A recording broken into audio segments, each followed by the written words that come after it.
Tara Bradford and John Sissing were insensatiable lovers. They enjoyed nature and going outdoors, hiking the vast expanses of the Porcupine Mountains together. They would birdwatch together and camp throughout the cold, brisk nights of October. They would sleep not far from Lake of the Clouds, with the glistening moonlight illuminating their surroundings.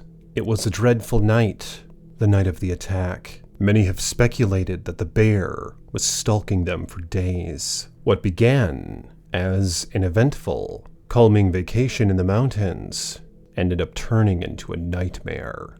What's up, guys? Iceman here. So this story is about a vicious black bear attack that took place in Michigan. And I warn you, it's quite graphic. But before I get into it, I'd like to thank you all for your support on this channel as it has been growing. And if you will, like this video, subscribe to the page, and paw that bell so you're notified next time I post a video. And if you want to support me further, you can become a channel member or a patron, linked in the description below. So let's get into this chilling tale. The Porcupine Mountains, also known as the Porkies, are a range of ancient mountains located in the Upper Peninsula of Michigan in the United States. They're renowned for their rugged beauty, old-growth forests, numerous waterfalls, and stunning vistas overlooking Lake Superior. The Porcupine Mountains Wilderness State Park encompasses much of the area, offering hiking trails, camping grounds, and opportunities for outdoor recreation throughout the year. It's a haven for nature lovers, photographers, and anyone seeking a wilderness escape. But it doesn't come without its dangers. Throughout the trail systems and lodges, you'll see various signs of black bears, as well as the warning signs to keep away from them at all costs. Unfortunately, Tara and John may have turned a blind eye to many of these signs. Tara, equipped with nothing but a fanny pack, a short pair of Adidas jogging shorts, keen hiking boots, a thin tank top, and her hair up in a bun, had nothing on her person that would allow for adequate defense against such a large creature. Her boyfriend John stood 6'1", weighed about 175 pounds, but at 28 years of age, he worked an office job, and throughout his general days, wouldn't have much physical activity going on, aside from hiking and walking. The couple stopped near the Lake of the Clouds, standing on the tight-packed dirt, enjoying the scenery of a green heron, basking in the sunlight. Tara unzipped her fanny pack, pulling out a small can opener and a can of tuna.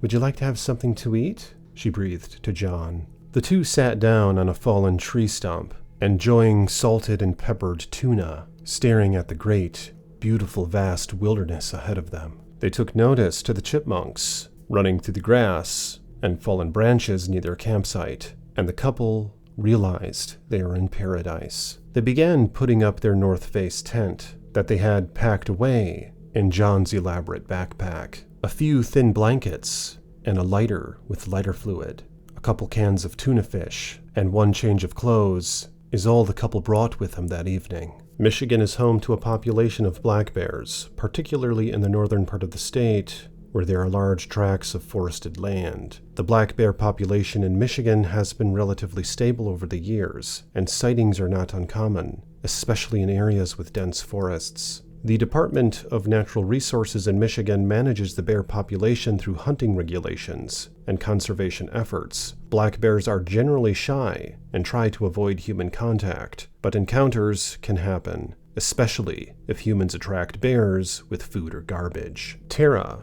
without putting much thought into it, tossed the empty tuna can next to the fire and kicked some dirt over it. The fire was just beginning to grow, and the day was still well lit, but it was getting cooler in the evening, so the two decided to get ready for bed. They tucked away in their small tent, the night getting progressively cooler and darker. It was a long night, several hours of tossing and turning, an owl hooting in the distance, and the sounds of crickets and bugs filling the quietness. However, it was around 3 a.m. when something entered their campsite. They could hear it foraging around the fire pit, swatting the ground, snorting like a pig, and grunting. John slowly unzipped the tent and peered out into the darkness. And there, between the illuminated lake and their tent, was a hulking black bear with its back to him, still foraging around the fire pit, toying with the can of tuna that the couple left out that night. "What is it? What do you see?" Tara whispered to John. The bear began turning toward the tent and started walking in their direction, not directly toward the tent, but at an angle, acting as though it was disinterested, but yet it was coming their way. John quickly zipped the tent back up, out of fear and anticipation. "What are we gonna do?" Tara desperately whispered to him. The two pulled the thin blankets over their near-naked bodies, trembling in fear and disbelief that this creature was actually pursuing them. They saw its silhouette through the tent as it approached, its thick, short snout, its round, fuzzy ears, and its grizzled body. Its shadow covered the small tent, making the creature look even larger than what it was. "Maybe it'll leave us alone if we stay still," whispered Josh. The bear circled around the tent once, and then again, and then began foraging on one of the tent's sides, as if it were trying to dig under it. They could hear its claws scraping against the thin plastic wall of the tent, and the bear grunting and groaning as it dug and swatted.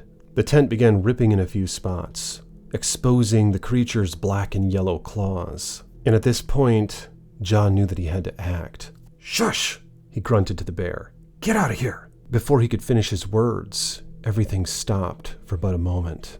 The bear hesitated, as if it were realizing there was something in front of him that didn't appreciate its presence. There was silence for a moment, but then it continued its pursuit, digging under the tent. "Oh my God," whispered Tara. "We gotta get out of here." At this point, there was a gaping hole in the bottom edge of the tent, and the bear began sticking its snout into the hole. "Just stay still," whispered John, but to no avail. Nervously, Tara struggled to stand up, the thin sheet blanket dropping off of her. "We gotta go," she said. At the very moment, the bear stuck its head into the hole and began sniffing the ground near their feet.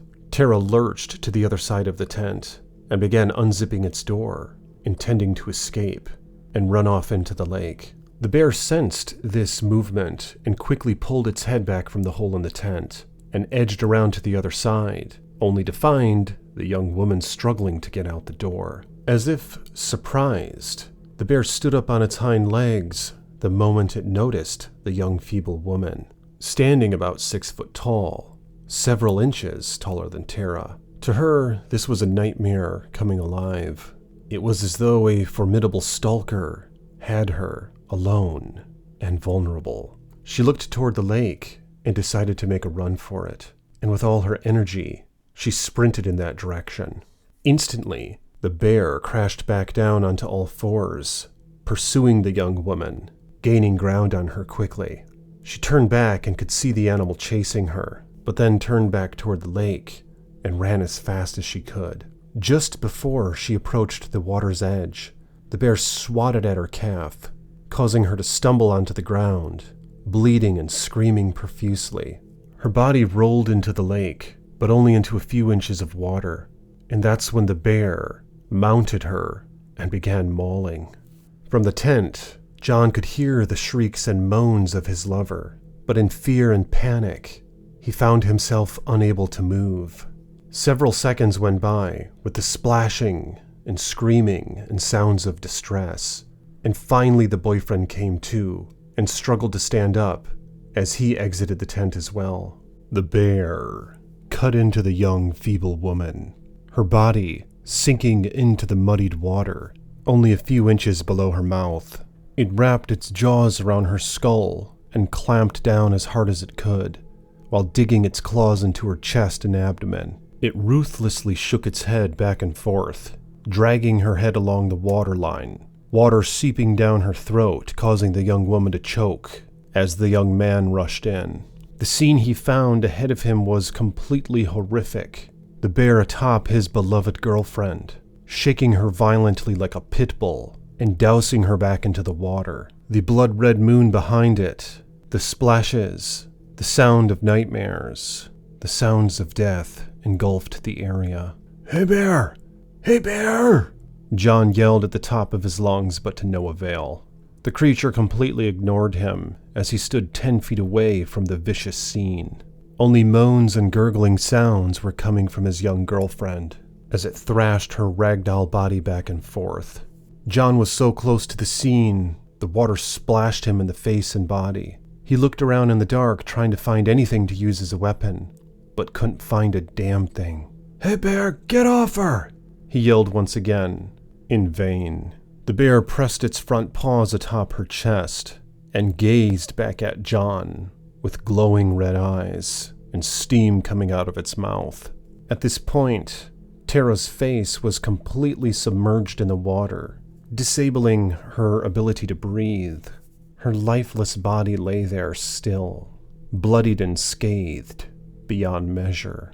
John had no choice but to approach the animal, and suddenly it acted in defense against the young woman. It grabbed her by her neck and began dragging her along the bank, exiting the water and into the thicket. John waded after them, but the animal was fast and powerful. He picked up a stick and threw it at the bear, only causing the animal to go even faster, and it disappeared into the night. John spent about an hour looking through the woods trying to find them, but it was so cold and wet that he finally gave up, and he knew that the odds of finding her would be increased if he was able to contact a search party. He made it back to his tent in horror and disbelief, and contacted the park rangers. Within 30 minutes, a search party of 10 scoured the area. Eventually, search dogs found the corpse of Tara, mangled near a bear den. The bear was found atop a tree as the barking dogs circled it and howled at the animal. The bear ended up being shot and killed and dropped from the tree, and was found to be a 450-pound male black bear, about 10 years of age. It's uncertain as to why the animal attacked the couple. It may have been due to the lack of productivity of food sources that year, as rain that spring was scarce. Or perhaps it was just an opportunist and saw the body of a victim, the body of prey, and took advantage of it. But forever now, John will have this memory etched into his mind, filled with regret, the what-ifs, the what-nows. But he's learned one thing from the whole situation, that bears should be feared and respected. Jeez, so what do you guys think about that story? It seems to me there are way too many young folks going out into the woods unprepared, as I've told many stories on this channel regarding such incidents, stories that are both true and inspired by true events. But I'm curious what you all think about this situation. What could have been done differently? Was it a bad move for Tara to exit the tent the way that she did? And should John have taken a stand, perhaps, in other ways? Let me know your thoughts in the comments below regarding these matters. And again, if you will, like this video, subscribe to the page, and if you want to support me, you can become a channel member or a patron, linked in the description of these videos.